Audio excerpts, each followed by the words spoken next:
नमस्कार, मैं हूं जल्पा। आप देख रहे हो के न्यूज नेशनल। खबरों पर गौर करने से पहले खबर करते हैं आज की हेडलाइंस पर।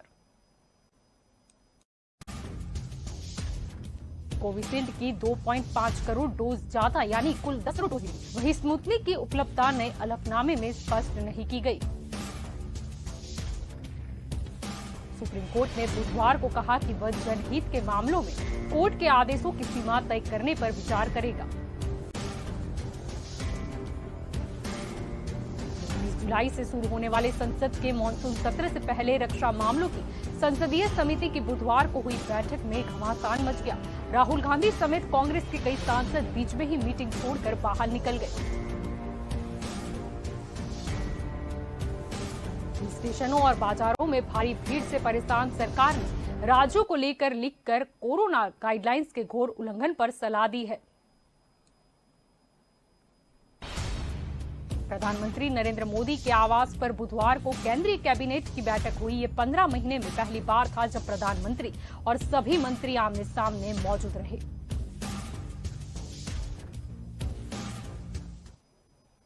अब खबरों पर गौर करें तो केंद्र ने इस साल दिसंबर तक 225 करोड़ वैक्सीन डोज उपलब्धता का खाका दिया था। इसके आकलन से 5.5 करोड़ डोज कम है। कोविशील्ड की 2.5 करोड़ डोज ज्यादा यानी कि कुल 10 करोड़ डोज मिलेगी, तो वहीं स्पुतनिक की उपलब्धता नए हलफनामे में स्पष्ट नहीं की गई। इस बीच नए स्वास्थ्य मंत्री मनसुख मांडविया ने कहा है कि जुलाई में राज्यों को 13.5 करोड़ डोज दी जाएगी। इसका शेड्यूल 19 जून को ही राज्यों को दिया जा चुका है। देश में 21 जून को 85 लाख से ज्यादा टीके लगे तो टीकाकरण के रफ्तार की उम्मीद बंदी। हालांकि 26 जून को रोज टीके की औसत 64.80 लाख हो गया, जो सर्वाधिक था। उसके बाद से लगातार गिरावट शुरू हो चुकी है। 13 जुलाई को रोजाना औसत 37.68 लाख रह गया, जो अपने उच्चतम स्तर से 41.4% कम है। अब क्योंकि जुलाई में कुल 13.5 करोड़ टीके मिलने का दावा किया गया है, ऐसे में रोजाना औसत अधिकतम 44 लाख से ज्यादा नहीं रह पाएगा।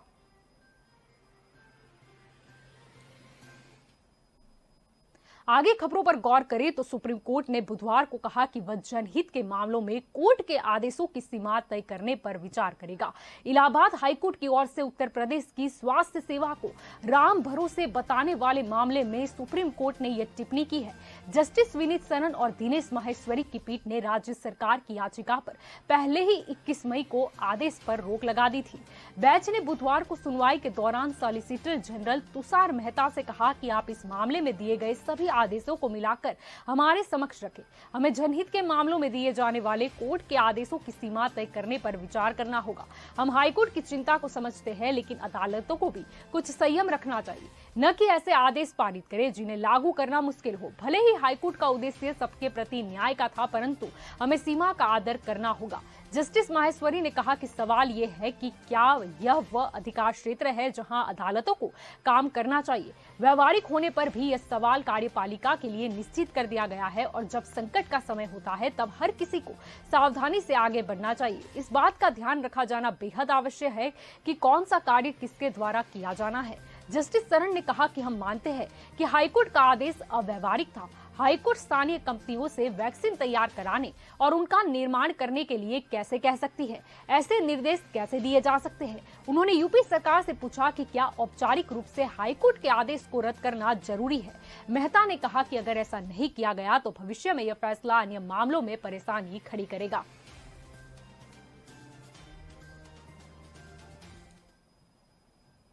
बात करें राजकीय खबर की तो 19 जुलाई से शुरू होने वाले संसद के मानसून सत्र से पहले रक्षा मामलों की संसदीय समिति की बुधवार को हुई बैठक में घमासान मच गया। राहुल गांधी समेत कांग्रेस के कई सांसद बीच में ही मीटिंग छोड़कर बाहर निकल गए। कांग्रेस सांसद पिछले साल लद्दाख के डोकलाम में हुई घटना को लेकर चर्चा करना चाहते थे, जबकि कमेटी के चेयरमैन इसके पक्ष में नहीं थे। इसके विरोध में कांग्रेसी नेताओं ने बैठक का बहिष्कार कर दिया।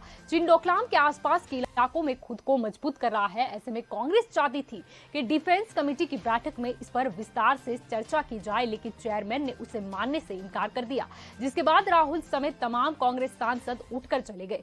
पिछले साल दिसंबर में ही भी डिफेंस कमेटी की बैठक से राहुल उठकर चले गए थे। उस दौरान सीडीएस बिपिन रावत सभी सदस्यों को सैन्य बलों के यूनिफॉर्म की जानकारी दे रहे थे। तभी राहुल ने उन्हें टोकते हुए चीन का मुद्दा उठा लिया। उन्होंने पूछा कि लद्दाख में भारत की तैयारी क्या है। इस पर चेयरमैन जुएल ओराम ने उन्हें टोक दिया, जिससे नाराज राहुल बैठक छोड़कर चले गए थे। उन्होंने बाद में लोकसभा स्पीकर ओम बिरला को भी लेटर लिखकर इसकी शिकायत की थी और कहा था कि हमें मीटिंग में बोलने नहीं दिया जा रहा। कांग्रेस नेता अधीर रंजन चौधरी लोकसभा में विपक्ष के नेता बने रह सकते हैं। उन्हें हटाने की अटकलों के बीच पार्टी सूत्रों ने संकेत दिया है कि उनके इस पद पर बने रहने की संभावना है। सूत्रों का कहना है कि लोकसभा में उनके पद में फिलहाल कोई बदलाव नहीं हुआ है। इस सत्र में अधीर रंजन चौधरी लोकसभा में कांग्रेस के नेता बने रहेंगे। इससे पहले अफवाहें थी कि कांग्रेस चौधरी की जगह किसी और को दे सकती है।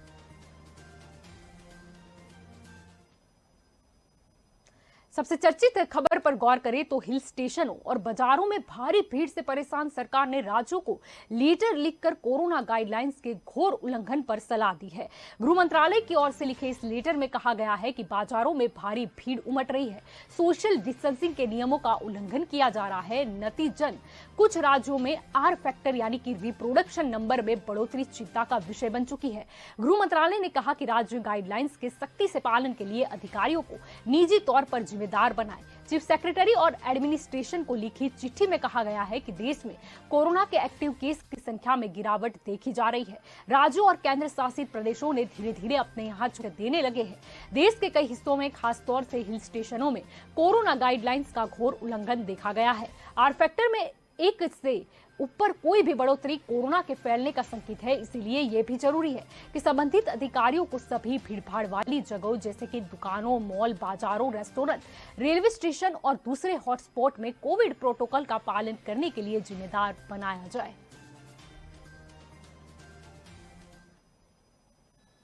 प्रधानमंत्री नरेंद्र मोदी के आवास पर बुधवार को केंद्रीय कैबिनेट की बैठक हुई। यह 15 महीने में पहली बार था कि जब प्रधानमंत्री और सभी मंत्री आमने सामने मौजूद रहे। लॉकडाउन में लगभग हर हफ्ते इस तरह की मीटिंग वीडियो कॉन्फ्रेंसिंग के जरिए ही हो भी रही थी। इससे पहले पिछले साल अप्रैल के पहले हफ्ते में फिजिकल मीटिंग हुई थी। तो बैठक में केंद्रीय कर्मचारियों का महंगाई भत्ता 17% से बढ़ाकर 28% करने के अलावा नेशनल आयुष मिशन को 4 साल आगे बढ़ाने का फैसला लिया गया। अब ये 2025-26 तक जारी रहेगा। इस पर कुल 4,607 करोड़ रुपए खर्च किए जाएंगे। देश भर में 12,000 से ज्यादा Ayush health and wellness centre बनाए जाएंगे। 6 Ayush college, 12 Ayush post graduate institute का भी निर्माण किया जाएगा। तो साथ ही 10 अंडर ग्रेजुएट इंस्टीट्यूट के इंफ्रास्ट्रक्चर को अपग्रेड किया जाएगा। पीएम मोदी शाम को वीडियो कॉन्फ्रेंसिंग के जरिए मंत्री परिषद की बैठक भी करेंगे। 7 जुलाई को हुए कैबिनेट विस्तार के बाद 1 हफ्ते में यह दूसरी बैठक होगी। नई मंत्री परिषद की पहली बैठक 8 जुलाई को हुई थी। इससे पहले 7 जुलाई को 43 मंत्रियों ने मंत्री पद की शपथ ली थी। इसमें से 15 कैबिनेट और 28 राज्य मंत्री शामिल है।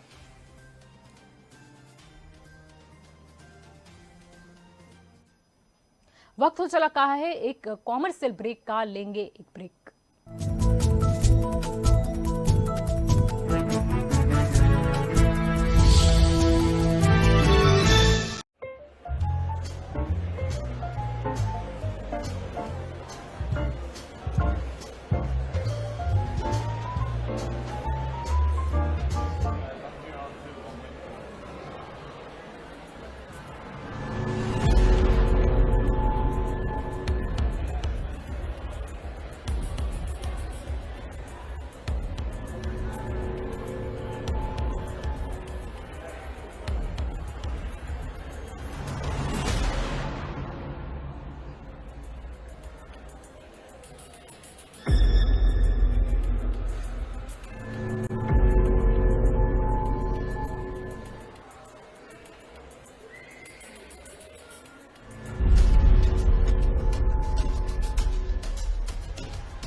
जब भी घर से बाहर जाएं, याद रखें कि कोविड अनुरूप व्यवहारों का पालन पूरी तरह करना है और अच्छी तरह करना है।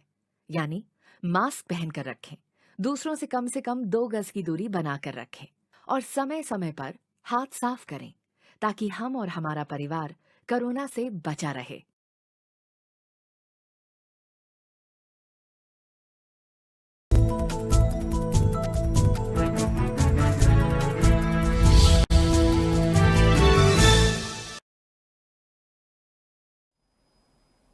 Welcome back. आगे खबरों पर गौर करें। बात करें पश्चिम बंगाल की, तो पश्चिम बंगाल में भाजपा और मुख्यमंत्री ममता बनर्जी के बीच चुनाव के पहले से जारी तनातनी खत्म होने का नाम नहीं ले रही है। पिछले महीने सीबीआई ने बहुत चर्चित नारदा रिश्वत कांड में राज्य सरकार के 2 हैवीवेट मंत्री फिरहाद हकीम व सुब्रतो मुखर्जी के अलावा राज्य के 2 पूर्व मंत्री मदन मित्रा और शोभन चटर्जी को जेल तक पहुंचा दिया था। अब ममता बनर्जी ने भी केंद्र को सीबीआई का जवाब सीआईडी से दिया है। दरअसल राज्य पुलिस की सीआईडी ने बुधवार को भाजपा विधायक और विपक्ष के नेता शुभेंदु अधिकारी के घर दबिश दी। बंगल सीआईडी की स्पेशल टीम शुभेंदु के घर पर उनके पूर्व सुरक्षा गार्ड सुभव्रत चक्रवर्ती के संदिग्ध मौत के मामले में जांच करने पहुंची। राज्य सीआईडी की 3 सदस्यीय टीम शुभेंदु के घर शांतिकुंज निवास पहुंची और उनके परिवार के सदस्यों से पूछताछ भी की।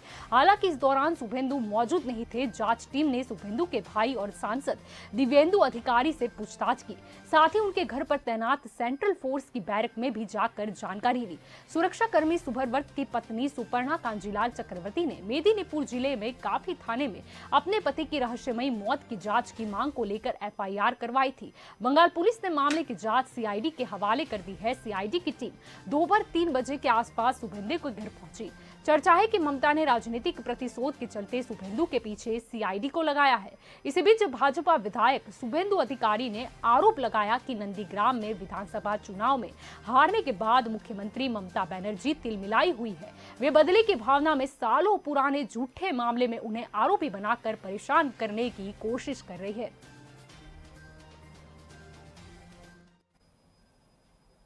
भारत के विदेश मंत्री एस जयशंकर और उनके चीनी काउंटरपार्ट वांग यी ने बुधवार को ताजिकिस्तान में मुलाकात की।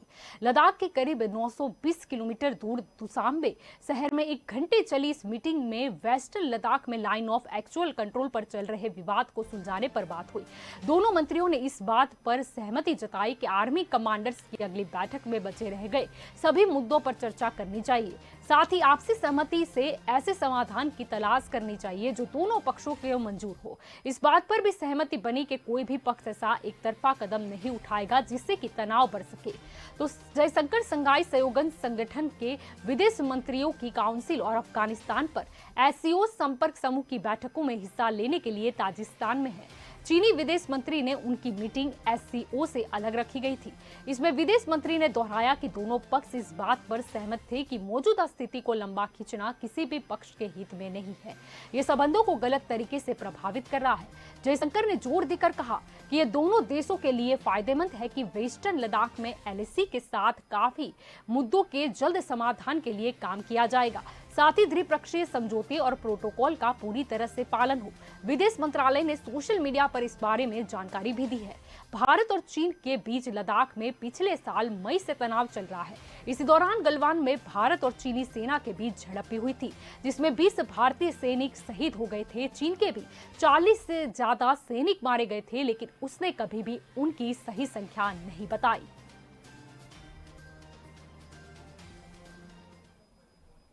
बात करें कोरोना की, तो दुनिया भर में कोरोना के मामले बढ़ने लगे हैं। बीते दिन दुनिया में 5,08,152 लोगों की कोरोना रिपोर्ट पॉजिटिव आई है। तो इसी दौरान 4,07,867 लोगों ने महामारी को मात दी और 8,102 लोगों की संक्रमण की वजह से मौत भी हुई है। नए संक्रमितों का आंकड़ा पिछले 45 दिनों में सबसे ज्यादा है। इससे पहले 29 मई को 5.01 लाख लोगों की कोरोना रिपोर्ट पॉजिटिव आई थी। इसी बीच अमेरिका में भी भारी वैक्सीन के बीच कोरोना के मामलों ने रफ्तार पकड़ ली है। यहां मंगलवार को 28,923 लोगों में संक्रमण की पुष्टि हुई। यह आंकड़ा पिछले 56 दिनों में सबसे ज्यादा है। इससे पहले 21 मई को 29,200 लोगों में कोरोना की पुष्टि हुई थी। अमेरिका की करीब 49% आबादी पूरी तरह से वैक्सीनेट हो चुकी है। तो वहीं ज्यादातर आबादी को कम से कम एक डोज लगा दिया गया है। इसके बाद भी आधे राज्यों में कोरोना के केस बढ़ने लगे हैं। कैलिफोर्निया, टेक्सास, न्यूयॉर्क और फ्लोरिडा में सबसे ज्यादा नए केस मिले हैं। 80% नए मामलों में कोरोना के डेल्टा वेरिएंट को भी वजह बताया जा रहा है। तो ब्रिटेन में आधी से अधिक आबादी को कोरोना वैक्सीन के दोनों डोज लग चुके हैं।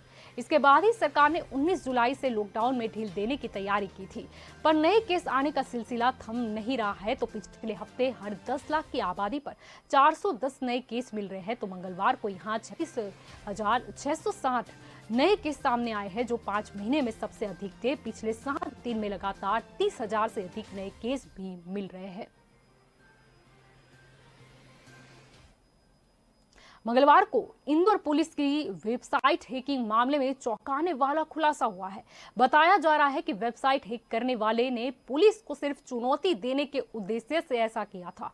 मामले में मोहम्मद बिलाल नाम के व्यक्ति का नाम सामने आया है। इससे पहले कुछ दिन पहले महू में पकड़ी गई 2 संदिग्ध युवतियों के सामने भी बिलाल का नाम सामने आया था। हालांकि सीधे तौर पर पुलिस यह बात नहीं स्वीकार कर रही, लेकिन अधिकारियों का मानना है कि संभवतः यह वही व्यक्ति हो सकता है। इंदौर पुलिस की सरकारी वेबसाइट हैक कर ली गई थी। एक्सपर्ट ने इसे 6 घंटे में वापस रिकवर कर लिया है। तो हैकर्स ने एडिशनल एससीपी जोन 2 के सभी अधिकारियों के नाम के आगे हैक्ड बाय मोहम्मद बिल्ला, फ्री कश्मीर और पाकिस्तान जिंदाबाद लिखा था। प्रदेश के डीजीपी और आईजी इंदौर की प्रोफाइल की तरह तिरंगे झंडे को गलत तरीके से लगाया था। इस घटना के बाद हड़कंप मच गया था। खास है कि 2 माह पूर्व महू में इंटेलिजेंस द्वारा 2 बहनों पर पाकिस्तान से कनेक्शन की संभावनाएं सामने आई थी। उस वक्त भी तफसीत में मोहम्मद बिलाल खान का नाम सामने आया था। संभावना है कि वेबसाइट को हैक कर आरोपी द्वारा पुलिस को खुला आईजी हरिनारायण चारी मिश्र ने बताया कि सीधे तौर पर यह नहीं कह सकते कि यह वही युवक है, लेकिन फिर भी संभावना जताई जा रही है कि मोहम्मद बिलाल खान वह व्यक्ति हो सकता है। खास खबर पर गौर करें तो इंदौर में आईएएस अफसर संतोष वर्मा को बुधवार दोपहर जिला कोर्ट के समक्ष पेश किया गया था। कोर्ट ने आरोपी को 17 जुलाई तक रिमांड पर सौंपा है। रविवार देर रात एमजी रोड थाना पुलिस ने संतोष वर्मा को गिरफ्तार किया था। गिरफ्तारी के बाद मंगलवार देर रात वर्मा को पद से निलंबित भी कर दिया गया है। मामले में मुख्य गवाह मोहम्मद अकमर शेख जिला न्यायालय डीपीओ का तबादला भोपाल कर दिया गया है। सूत्रों की माने तो मोहम्मद अकरम शेख इस मामले में शिकायत के बाद से ही पुलिस की मदद कर रहे थे। वही केस में कानूनी दांवपेच आने वाली उलझनों को भी सुलझाने में मदद कर रहे थे। पुलिस शेख के माध्यम से केस को काफी हद तक जा सकी है, लेकिन बुधवार देर शाम अचानक हुए शेख के तबादला सवालिया निशान खड़ा कर रहा है। पुलिस की माने तो आदेश बनाकर आईएएस बने संतोष वर्मा इस मामले में और भी कई चौंकाने वाले खुलासे हो सकते हैं।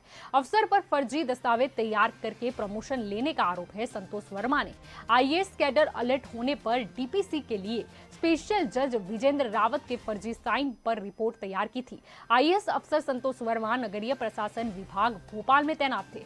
धार में पदस्थ वर्मा को इंदौर की रहने वाली बीमा एजेंट युवती से प्यार हो गया। इसके बाद दोनों का मिलना जुलना बढ़ा। दोनों ने शादी कर ली। वर्मा ने शादी तो कर ली, लेकिन उसके साथ रहने में आनाकानी करने लगा। इसी से गुस्साई युवती इंदौर से लजूड़िया थाने पहुंची और वर्मा के खिलाफ मामला दर्ज करवा दिया था।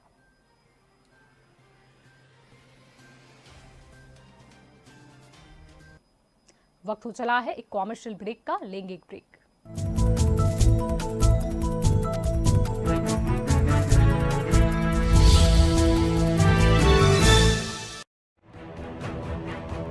निष्पक्ष,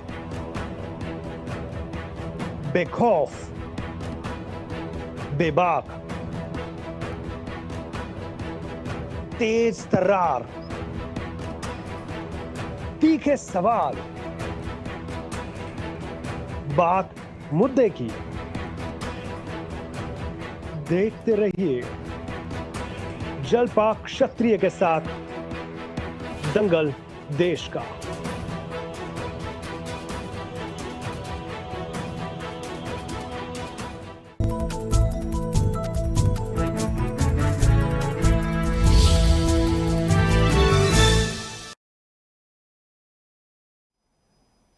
वेलकम बैक। आगे खबरों पर गौर करें। बात करें राजनीति की तो भारतीय जनता युवा मोर्चा के राष्ट्रीय अध्यक्ष तेजस्वी सूर्या ने बुधवार को अपनी टीम का ऐलान कर दिया है, लेकिन मध्य प्रदेश से एक भी युवा नेता को शामिल नहीं किया गया। ऐसा पहली बार हुआ है जब यहां से राष्ट्रीय कार्यकारिणी में किसी को जगह नहीं दी गई।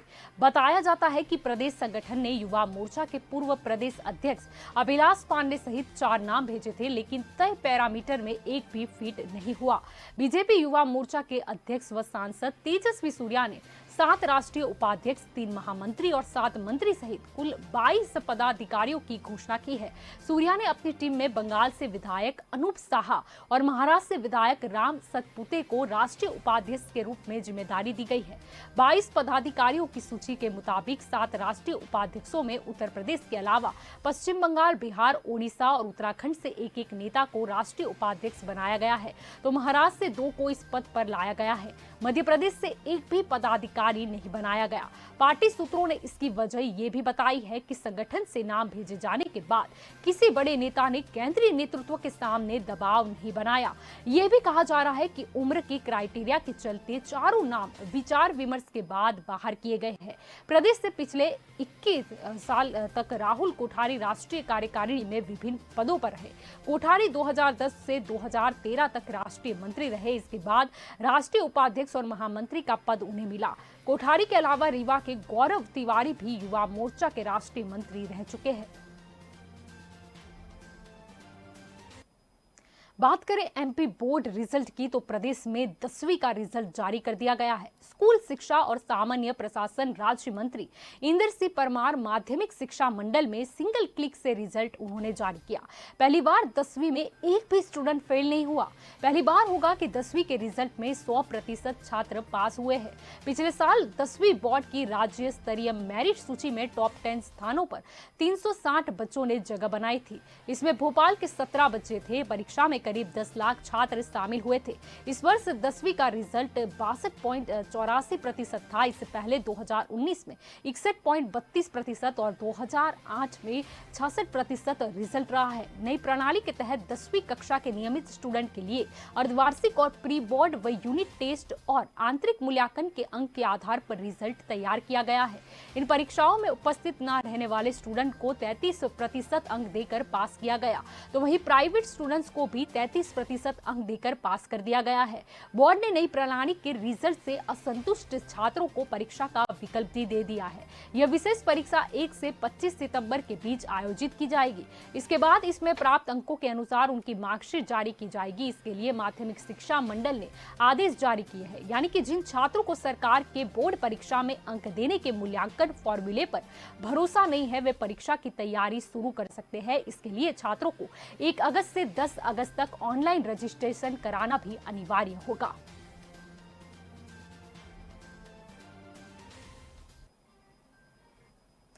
बात करेंगे फिर से राजनीति की तो छत्तीसगढ़ के मुख्यमंत्री भूपेश बघेल ने केंद्रीय नागरिक उड्डयन मंत्री ज्योतिरादित्य सिंधिया को बिकाऊ बता दिया है। मुख्यमंत्री भूपेश बघेल ने कहा कि एक बिकाऊ को दूसरी संस्था को बेचने की जिम्मेदारी दी गई है। दोनों बिकाऊ है, एयरपोर्ट भी और सिंधिया जी भी। मुख्यमंत्री बघेल महंगाई के विरोध में देश भर में चल रहे कांग्रेस के आंदोलन को लेकर बुधवार को नागपुर पहुंचे थे। पत्रकारों से बात करते हुए भूपेश बघेल ने कहा कि पिछली सरकारों ने जो काम किए थे, जो सार्वजनिक उपक्रम बनाए थे, केंद्र की यह सरकार उन सबको निजी हाथों में बेच रही है। चाहे वह ओएनजीसी हो, एयरपोर्ट हो, स्टील प्लांट हो या पावर प्लांट, ये लोग सब कुछ बेच डालूंगा की नीति पर चल रहे हैं। रोजगार के जो अवसर थे उसे खत्म किया जा रहा है। रेल बेच रहे हैं, अब तो प्लेन भी बेच रहे हैं।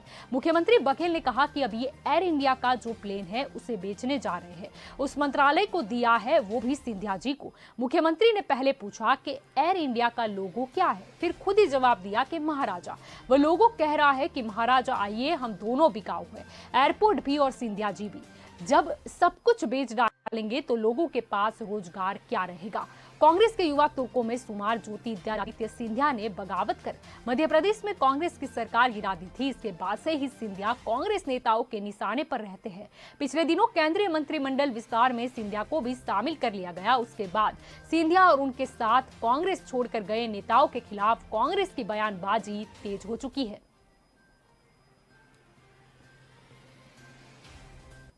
बात करें अजमेर की तो जिंदगी भर साथ देने का वादा कर 8 साल पहले लव मैरिज करने वाले बेरोजगार पति ने चाकू से ताबड़तोड़ वार कर पत्नी और 2 बेटियों पर जानलेवा हमला किया। हमले में 7 और 5 साल की दोनों बेटियां की मौत हो गई। वहीं पत्नी को गंभीर हालत में अस्पताल में भर्ती कराया गया।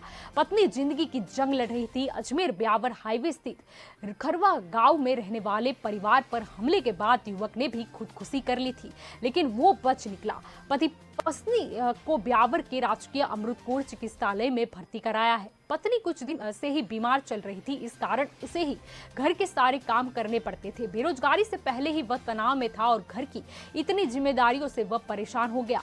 ब्यावर सदर थाना प्रभारी सुरेंद्र सिंह जोधा ने बताया कि भवानीपुरा रोड कॉलोनी निवासी अजीत चीता ने दोपहर करीब 12 बजे अपनी पत्नी कविता के गले व हाथ में चाकू के मार कर दिए।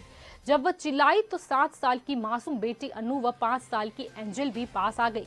गुस्साए अजीत ने उन दोनों पर भी चाकू के वार कर दिए। इसके बाद खुद के गले व हाथ पर भी चाकू के वार कर दिए। चिल्लाने की आवाज सुन लोगों मौके पर पहुंचे तो पुलिस को सूचना दी गई और पुलिस ने देखा तो मौके पर खून फैला था। पुलिस इस मामले की आगे जांच कर रही है।